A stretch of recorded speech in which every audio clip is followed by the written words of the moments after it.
आज का रविवार आनंदित होने के लिए हमें आमंत्रित करता है।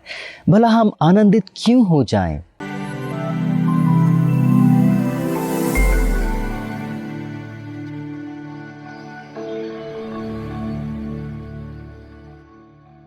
सबों को जय शिव।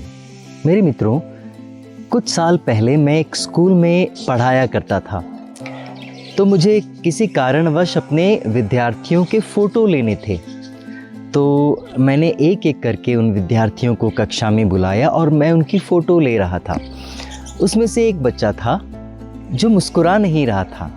तो फ़ोटो को सुंदर दिखाने के लिए मैंने कहा, बेटा थोड़ा मुस्कुरा दो।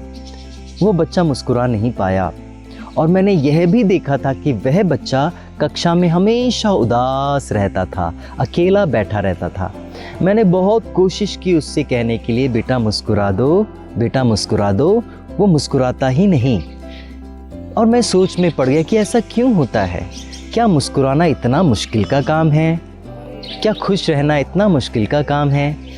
मुझे समझ में नहीं आ पाया। लेकिन जब एक दिन अन्य टीचर लोगों के साथ मैं उसके यहाँ गया तो मैंने वहाँ के माहौल को समझने की कोशिश की, उनके मम्मी पापा से बातें करने की कोशिश की। तो मुझे एहसास हुआ कि उसके घर में शांति कभी नहीं थी। बचपन से लेकर अब तक माँ पिता से झगड़ता है और पिता माँ से झगड़ती है। दिन भर गाली गलौची चलती रहती है। मेरे मित्रों, ऐसे वातावरण में बच्चे मुस्कुराना कैसा सीखेंगे? क्योंकि उनके कान, उनकी आंखें और उनकी ज़बान उस बुरे संदेश या बुरा समाचार को सुनने के लिए तैयार किया गया है। मेरे मित्रों, हमारा जीवन भी ऐसा है। हमने अपने कानों को भी बुरा सुनने के लिए तैयार किया है, अपनी आँखों को और अपने मुंह को बुरा देखने और बुरा बोलने के लिए तैयार किया है। हमारा मस्तिष्क भी उसी तरह ढल गया है। अब देखिए ना, सुबह जब हम उठते हैं तो जब हम इंटरनेट खोलते हैं तो कुछ न कुछ बुरा समाचार सुनने को ही मिलता है। अखबारों को पलटो, जब तक उसमें बुरा पढ़ न पाए हमें संतुष्टि नहीं होती और हम सोचते हैं कितना बोरिंग समाचार है, कुछ नया देखने के लिए, कुछ नया सुनने के लिए नहीं मिलता। मेरे मित्रों, सही बात तो यह है कि हमारे कान, हमारी आँखें, हमारा मस्तिष्क और हमारा मुँह बुरा सुनने के लिए, बुरा समझने के लिए और बुरा देखने के लिए ढल गया है, तैयार किया गया है। और यह बहुत बुरी बात है। मेरे मित्रों, ख्रिस्त में प्यारे भाइयों बहनों, जानते हैं आज के रविवार को क्या नाम दिया गया है?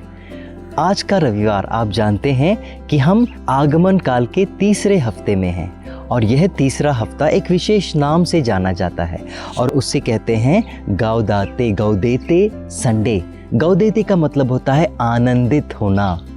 आज का रविवार आनंदित होने के लिए हमें आमंत्रित करता है। भला हम आनंदित क्यों हो जाएं?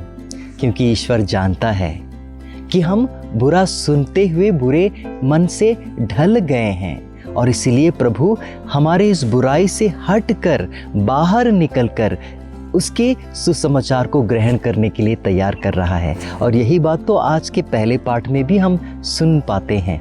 ध्यान दीजिए, प्रभु एक सुंदर सा वचन हमें दे रहा है। प्रभु क्या कहता है, ध्यान से सुने।